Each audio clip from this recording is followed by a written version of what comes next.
Hello, everybody, and welcome to the Something Something podcast. My name is Eric Kasloff, and with me, as always, is Larry Sands. Say hello, Larry. Hello, Larry. Hey, just See, quick. that never gets old.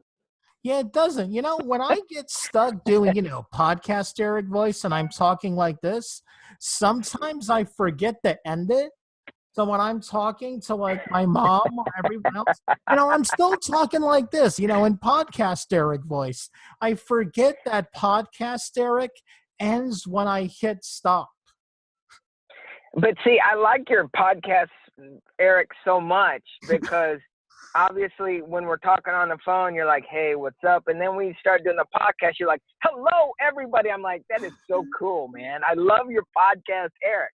And so it's like your mom is like, Eric, what do you want? Well, I'd like a hamburger tonight. Thank you very much. So it's good. It's good. It's good. Keep it. You should keep it. You should keep it. I think I ordered Chinese food for dinner, so I should have ordered the Chinese food. Yeah, so first I would like some of the boneless beef spare ribs, and then the pork fried rice, extra dark.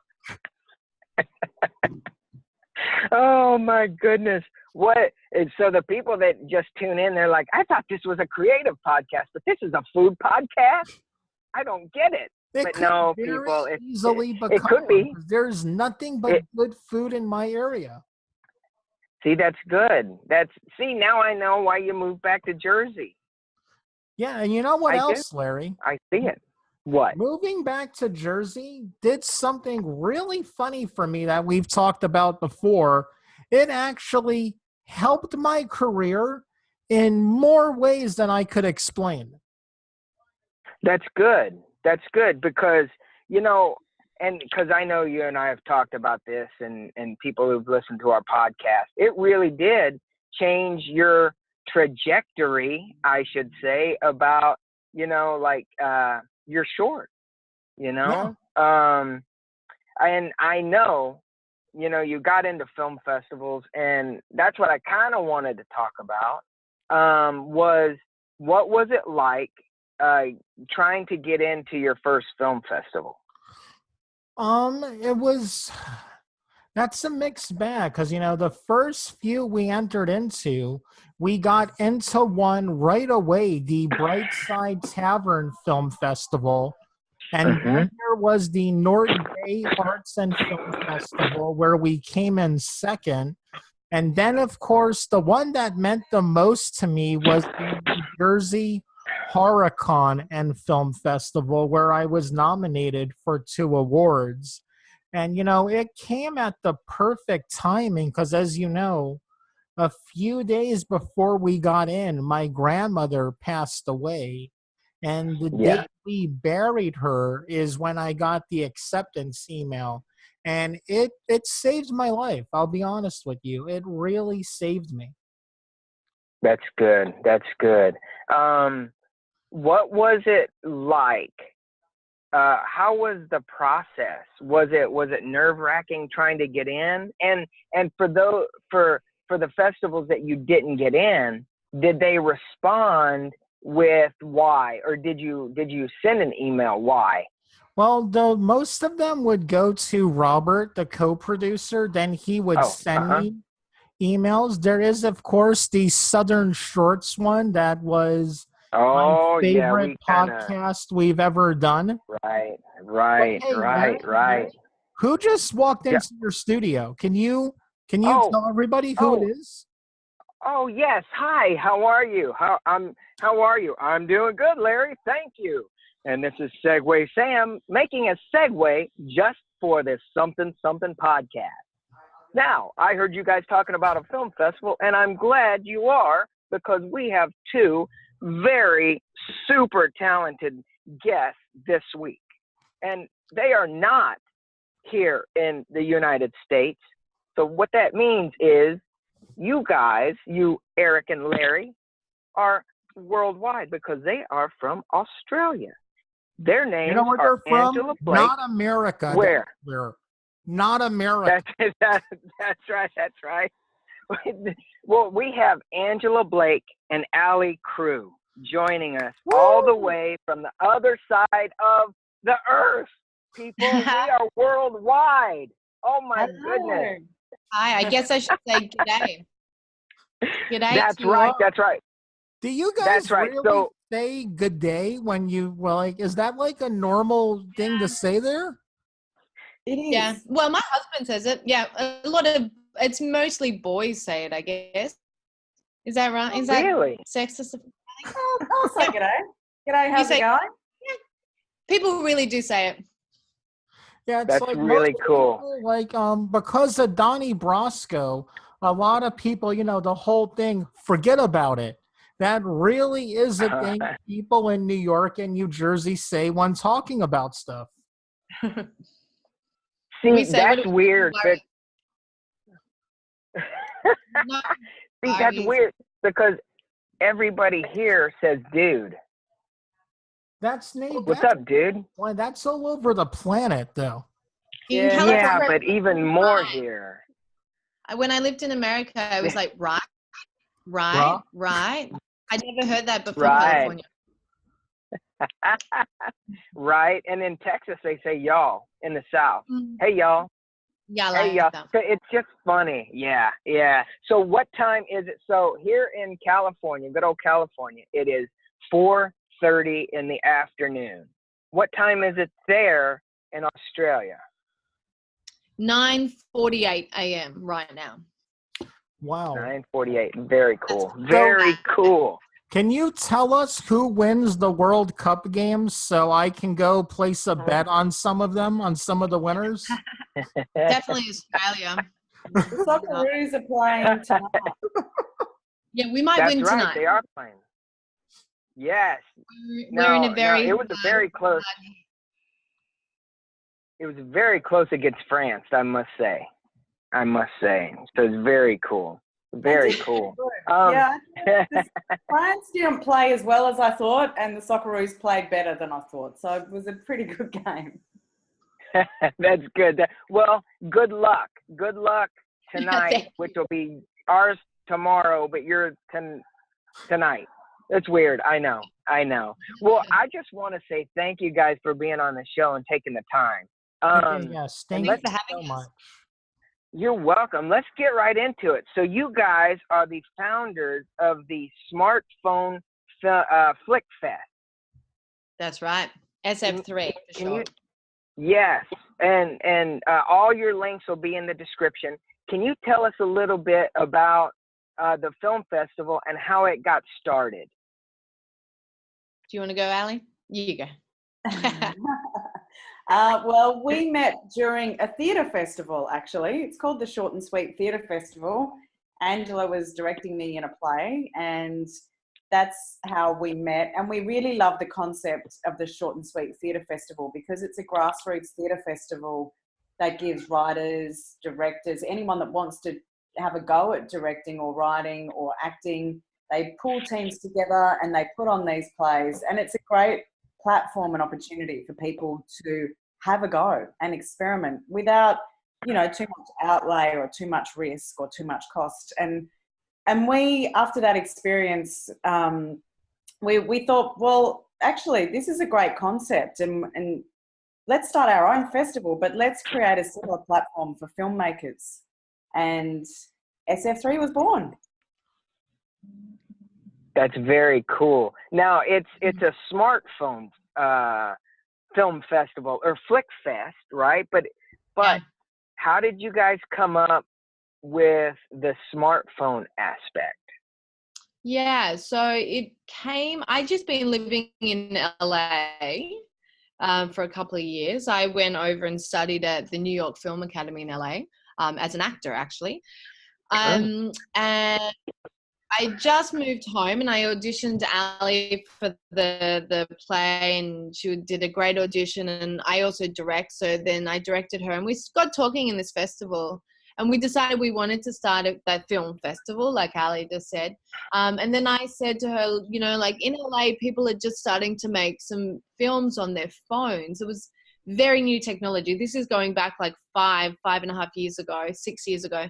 And so we decided, let's combine the two ideas of a festival with the emerging technology, because the whole premise of a our festival is to make filmmaking affordable and accessible.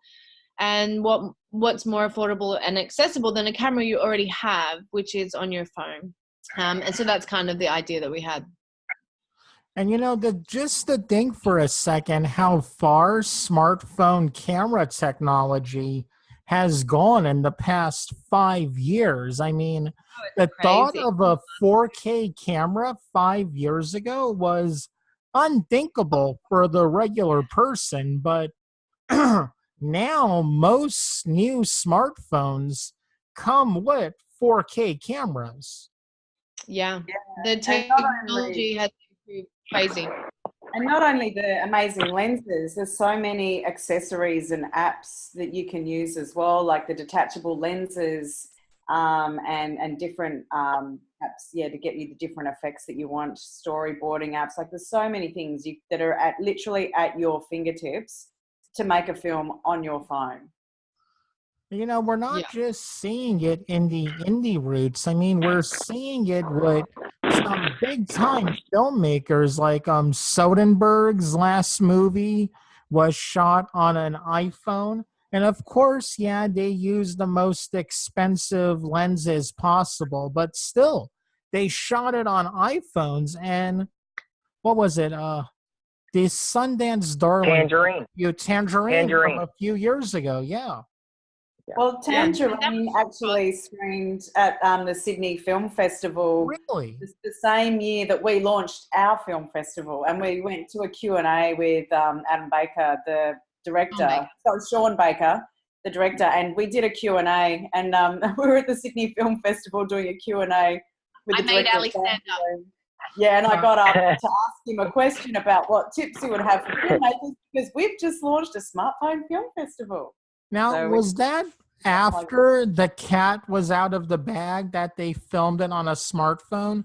Because I know at Sundance, they didn't announce that till after it played. No, it was announced here, like it was sold as an iPhone film. Oh, okay. In the media, people to come and have a look. And then they screened it on this amazing massive screen, and of course it's an amazing film also, and he shot that with only a Moondog lens, which I think you buy for like $250. So he, unlike Soderbergh, doesn't have all the crazy amazing big lenses. He really used more cheap technology at hand, and no filming permits also. Well, we call it guerrilla filmmaking. You can get away with it with a smartphone. You can cruise down the street, film on your smartphone, and nobody's going to question it. But as soon as you have massive cameras and lights and crew everywhere, council's like, going, wait, what are you doing? Yeah. That also, so like, first of all, this is a brilliant idea that you guys have put together. And you've opened up. Now is the way I'd like to put it. Yeah. Oh yeah. And you've just opened up a film festival to all kinds of people. But it also, so everybody that has a phone, can now be as creative as possible without breaking the bank, like you guys said. But it's not necessarily how much. The type of lenses and this and that, although that helps, but it's really all about the story now. That's right. And what kind of stories do you guys see, or what kind of films do you guys see coming through your film festival? We get everything. So we really, really run the whole gamut. So last year, a horror film won by an amazing female filmmaker called Ren Thackham. And then we've had comedies, amazing documentaries, dramas that will make you cry. We always have a few tearjerkers every year, and Ali and I sitting there crying embarrassingly, or not embarrassingly, feel. And we get some experimentals, a lot of experimentals, music videos, animations even, stop motions. Kids films as well. We're getting some really good kids entries, and that's something this year for the first time, we're doing a dedicated screening of just kids' movies because the kids' movies are really so good. Yeah. Wow. Wow. That's super interesting. How long are your guys' films that you accept into the film festival? You go 6.5 minutes. That maximum is, well, at this year there's 6.5 minutes max. There's no minimum, but we are looking in the next few years of doing a feature category. Oh, So wow. we're just waiting. So we'll put it out here on your podcast. We want people to start making. People are already making features. We want lots of features. We want to start screening features, but our main category at the moment is a 6.5 minute short film.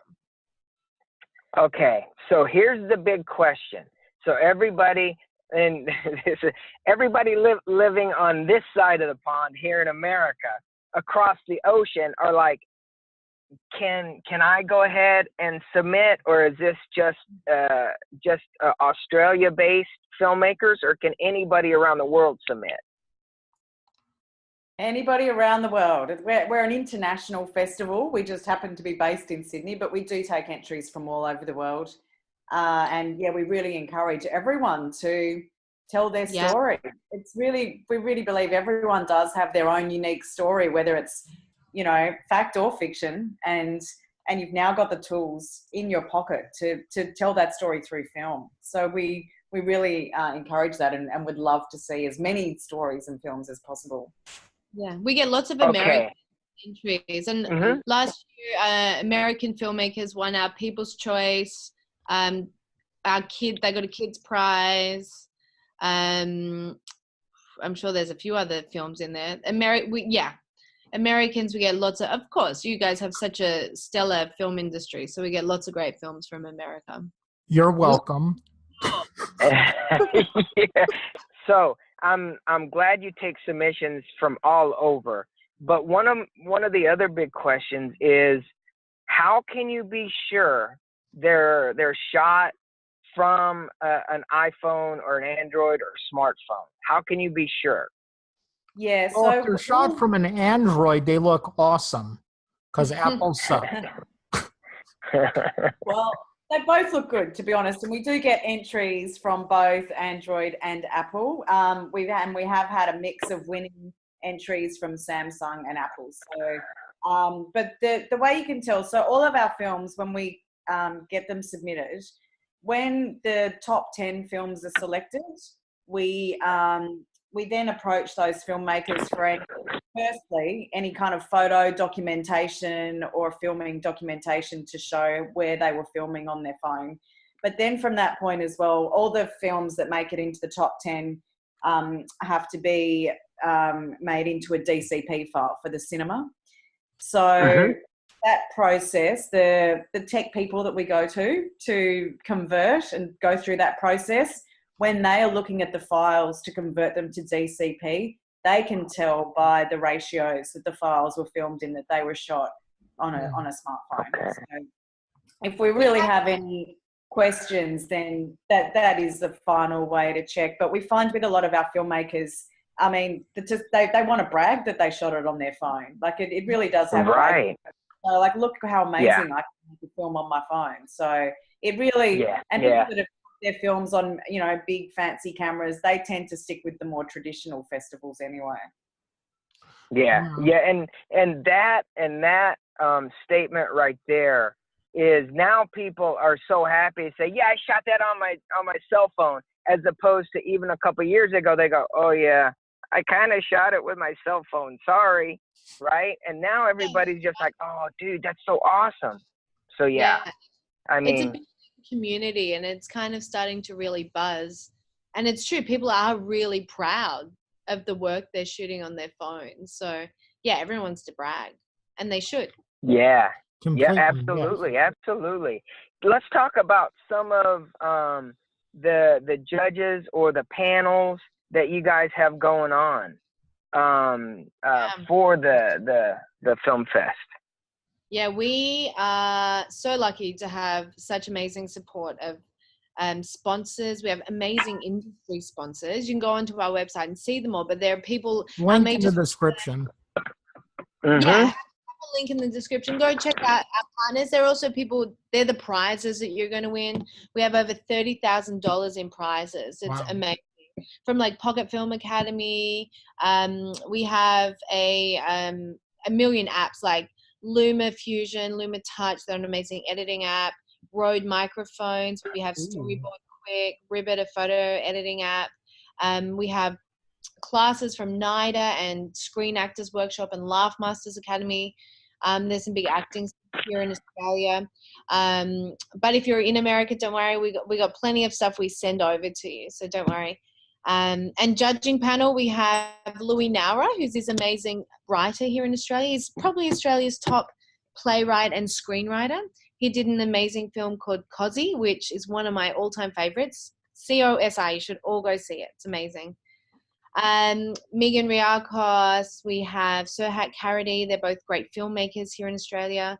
Roz Gentle, she's an actor based in America. She's in Picnic at Hanging Rock, which has just been released or is about to be released.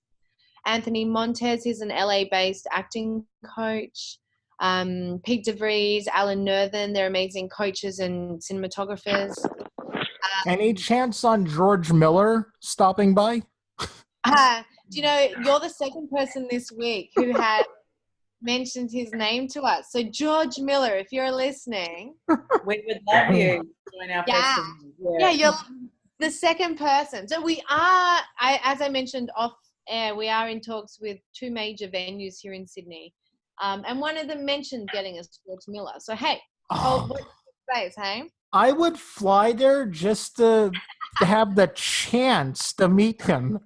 Oh, do you know, I went to a Q&A with him last year, and he was, he was so lovely, and he was talking about Mad Max, and the whole Mad Max thing. Yeah, he was such a lovely guy. But he also made Babe, which is the craziest thing ever. Ram you. It's the best. Okay, so speaking of stuff like that now, but going back to George Miller, he came up big during the Ozploitation era in the late 70s and 80s. If you don't know what that is, Google it. There is an awesome documentary about it on Amazon. How much of part has the Australian government helped out, and are they still helping with their film industry in any way? Well, look, I think our government tries. We haven't had any government help for our particular festival at this point in time, but something the federal government did announce a couple of months ago is, I think it was $40 million to help attract the big film studios, like American film studios, to come and make their films in Australia. So there's rebates available, so the films can get like a 30% rebate back on their production costs. That's what you guys are giving now? So we were, until then, we were previously like lagging behind countries like Canada and other places in Europe that were offering a similar rebate, and Australia was only offering like 15%. So that's something the government is doing to attract the big studios to come and make films in Australia and help create jobs in the industry in Australia when those film studios bring their films to produce here as well. So that's something the government is doing, and there are always grants available on various levels, state government levels, and council governments offer grants. That's a pretty time-consuming process to put in the applications and get those grants. A journey we're just kind of starting on at the moment to try and see if we can apply for some grants to help and grow our festival, because at the moment we are only, in terms of screening the films, we've only been screening them in Sydney. So the way we want to grow our festival is to actually start screening the films around the country. And hey, who knows, maybe even in America we can come over and screen our films there. That would be awesome. That would be great. That would be great. What is the is that what you'd like to do? Have this thing grow so much and turn it into a Sundance type film festival? Yeah. Well, I mean, Sundance is pretty big. we definitely want to bring smartphone filmmaking to the mainstream, and we want to not have it confined to Sydney, because we are an international festival. So we also run a lot of master classes, which are smartphone filmmaking master classes, storytelling master classes. So we do those. We want to take those on the road with our festival and get lots of people making films, and we want to screen those films and screen our amazing filmmakers and provide lots of opportunities for emerging and indie filmmakers, because there's only a finite number of opportunities, so we just want to create more if we can. Exactly. Oh, I think you'll be so successful. I mean, you already just putting your idea into play, because, you know, we've said this before to everybody we talk to and people that know this podcast, is really talking to creative people like you guys. I mean, you know, the difference between you and somebody else is everybody's got an idea, but they don't have the time, which is neither here nor there. But you guys have the idea, and you took it and you made it work, and you got it this far. And it's like a little baby. You're nurturing it, so it's growing. Yeah. It's growing. Yeah, and it's not just time. I think to run with an idea, you need to have big balls. Really, you need to just. Yeah. I mean, you got to just do it. We probably worked on things like the website and the back end of the festival for probably a good year before we kind of got to the point, and I said to Angela, you know what, we just need to pick a date and launch it. And we just work towards that date and we make it happen. We just commit to it. We set that date and we just say we're launching on that date one way or another. And we just put it out there and see what happens. So that's what we did. Yeah, I wanted to make it perfect before we launched, because I'm a perfectionist and a Virgo. And Ali, you know, we work well together, because Ali was like, no, Angela, we've done a lot of work. Let's just launch. And then we just build it and grow it better as it happens. And perfect it as we go, because you learn as you go. Like, while you keep trying to hone and fix it and make it perfect, you actually don't know what's going to be perfect until you start doing it, and you learn as you go as well. And from you your don't ever mistakes. do it, right? You do it, and fix it. Again, who it was that said it, but it's perfection is the enemy of good. Yeah, I've heard that, and it's true, because you get stuck in it, and then you'll never end up doing anything, because you're too busy trying to make something perfect. That nothing can ever be perfect, can it? Especially not in during the Renaissance and stuff like that. A lot of the painters and sculptors would purposely leave buildings and paintings a little unperfect, because, you know, only God is perfect, and they didn't want to make anything perfect because it can't be perfect. That's what we've done. We've left it a little unfinished, like the Renaissance. What are some of the age ranges of the filmmakers that you get? All ages. So the kids' films, I guess, from like 8, 9, ranging all the way up into, I guess, 60s. We've had filmmakers, and it really is. It is a whole range of levels of experience as well. Like, we have sometimes first-time filmmakers, and we've created a special award category specifically for first-time filmmakers, because we want to make sure we encourage, you know, that people don't ever feel too overwhelmed or too intimidated by our festival that they can't enter. So we've kept a first-time filmmaker, the Filmbreaker Award category, and then we also have someone who won our festival last year, is quite a well-known and established actor in Australia. But he's someone that, after acting for so many years, finally decided to make his, I don't know how to, is that me? Sorry about that. That's fine. So, yeah, he was a well-established actor who decided he wanted to have a go at filmmaking. So he made his film on his phone. And so they're the kind of people that I guess our festival is attracting as well. Yeah, and a lot more children now. Like, and when I say children, I mean the teenagers will hate me. It's really 16 and under. So children, tweens, teenagers. So pretty much all age ranges are welcome to come to the festival. And we just lost Larry, so I'm going to send him an invite. Everybody still there? Yeah. Sorry, I don't know who that was calling me, and it's come through my. Here. Is that on Skype? Oh no, it's because your phone's connected to the computer. Yeah, it is. Okay, so you know what?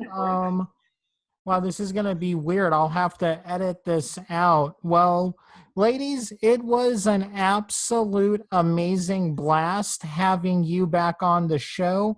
I know you have that big meeting. I don't want to spoil anything about what the meeting's about. Oh, Larry's back?